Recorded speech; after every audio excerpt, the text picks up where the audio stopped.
Assalamualaikum warahmatullahi wabarakatuh. Halo semuanya, perkenalkan kami dari kelompok Ideologi. Saya Dera Sutia. Saya Eliza. Saya Satriani.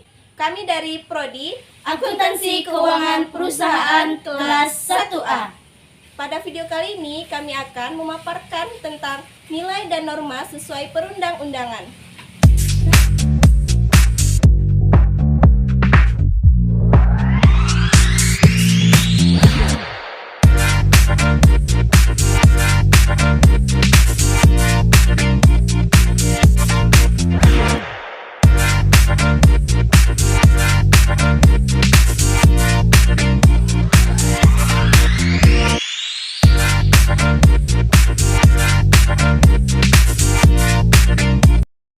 Apa itu nilai dan norma? Nilai adalah segala sesuatu yang dianggap penting dan benar oleh sekelompok masyarakat. Nilai dapat dijadikan prinsip atau pedoman hidup bagi individu. Nilai bersifat relatif atau tidak mutlak.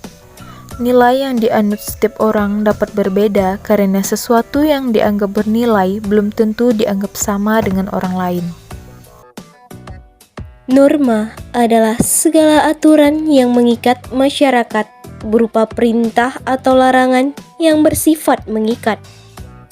Norma wajib ditaati oleh masyarakat di suatu wilayah, dibuat untuk membatasi perilaku individu agar tidak membahayakan diri dan orang lain.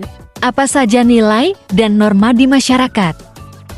Implementasi nilai dan norma dalam masyarakat sesuai ketentuan perundang-undangan. Yang pertama, nilai religius dan norma agama.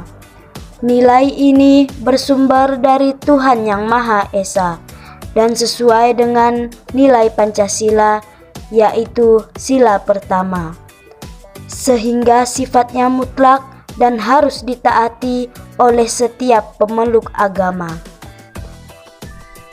2. Nilai kesopanan dan norma kesopanan. Bersumber dari pergaulan seseorang di masyarakat, norma ini didasari dari kebiasaan, kepatutan, dan kepantasan yang berlaku di masyarakat. Contohnya, sikap hormat kepada orang tua dengan mencium tangannya saat hendak berpergian, sopan dan santun kepada semua orang, dan sebagainya.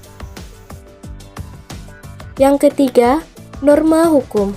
Norma hukum tercantum di dalam Undang-Undang Dasar 1945 Pasal 1 Ayat 3, norma yang didasarkan pada undang-undang tertulis yang dibuat secara resmi oleh badan negara dengan tujuan mengatur kehidupan manusia dalam bermasyarakat, berbangsa, dan bernegara. Sifatnya memaksa, serta bertujuan untuk melindungi dan menjaga tata tertib masyarakat. Contohnya, tertib berlalu lintas dengan menggunakan helm saat berkendara, wajib membayar pajak, dan sebagainya. Yang keempat, nilai budaya dan norma kebiasaan atau norma kelaziman. Nilai ini bersumber dari tradisi dalam budaya masyarakat. Contoh, mencuci tangan sebelum makan adalah kebiasaan yang dilakukan oleh masyarakat umum demi menjaga kesehatan dan kebersihan diri, dan juga berdoa sebelum melakukan sesuatu seperti pada pembacaan bismillah setiap sebelum memulai hal yang akan dilakukan.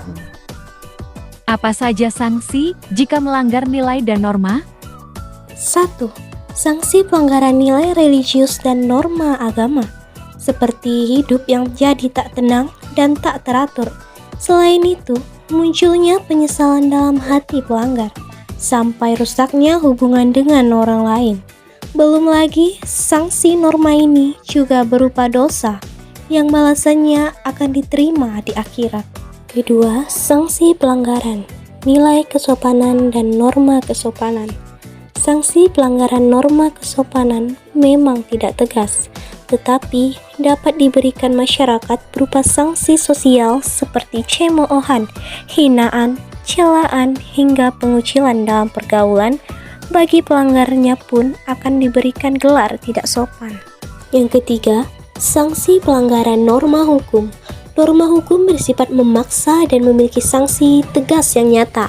Sanksi dari norma hukum sifatnya memaksa dan mengikat. Contohnya berupa hukuman penjara atau denda. Yang keempat, sanksi pelanggaran nilai budaya dan norma kebiasaan. Bahwa bagi anggota masyarakat tidak melaksanakan norma kebiasaan ini, maka dia akan memperoleh sanksi atau hukuman.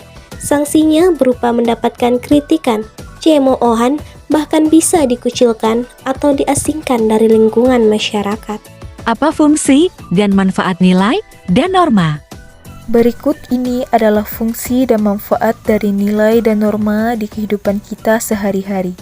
Yang pertama, sebagai suatu pedoman atau aturan hidup untuk seluruh masyarakat di wilayah tertentu. Yang kedua, dapat memberikan keteraturan dan stabilitas dalam kehidupan masyarakat. Yang ketiga, dapat menciptakan suasana yang tertib. Yang keempat, fungsi norma yang merupakan wujud konkret terhadap berbagai nilai di masyarakat. Yang kelima, mengikat seluruh warga masyarakat. Hal ini karena fungsi norma disertai dengan adanya sanksi bagi yang melanggar. Yang keenam, merupakan skala atau standar dari seluruh kategori tingkah laku masyarakat. Ketujuh, memberikan batasan yaitu berupa larangan atau perintah dalam berperilaku dan bertindak. Kedelapan, atau terakhir, memaksa individu dalam menyesuaikan dan beradaptasi dengan norma-norma yang berlaku yang ada dalam masyarakat serta menyerap nilai-nilai yang diharapkan. Sekian dari kami, atas kekurangannya kami mohon maaf. Wabillahi taufiq wal hidayah. Wassalamualaikum warahmatullahi wabarakatuh.